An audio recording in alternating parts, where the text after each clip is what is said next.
অবশেষে যেমনটা আশঙ্কা করা হচ্ছিল তেমনই হলো প্রতিক্রিয়া। হার্ডলাইনেই এগুলো তেহরান। লক্ষ্যবস্তু হিসেবে কাতারে মার্কিন ঘাঁটিকে বেছে নিল ইরান। রাজধানী দোহায় যুক্তরাষ্ট্রের আল উদেদ বিমান ঘাঁটিতে হামলা করে বিপ্লবী গার্ড। এই সময় বিস্ফোরণের বিকট শব্দে কেঁপে ওঠে দোহা। পরে জানা যায়, সম্ভাব্য হামলার বিষয়ে আগে থেকেই যুক্তরাষ্ট্র ও কাতারকে অবহিত করেছিল তেহরান।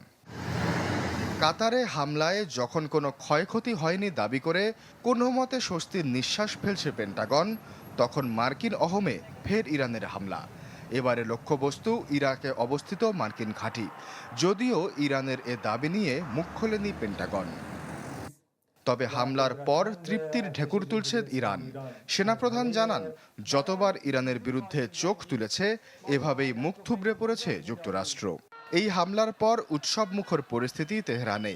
মার্কিন ঘাঁটিতে হামলাকে ইরানের বিজয় হিসেবেই দেখছেন সাধারণ মানুষও। কাতার ও ইরাকে ইরানের ক্ষেপণাস্ত্র হামলার পর মধ্যপ্রাচ্যের বেশ কিছু দেশ বন্ধ করে নিজ নিজ আকাশসীমা। ডোনাল্ড ট্রাম্পের যুদ্ধবিরতি ঘোষণার পর অবশ্য আকাশপথ খুলতে থাকে বেশ কিছু দেশ।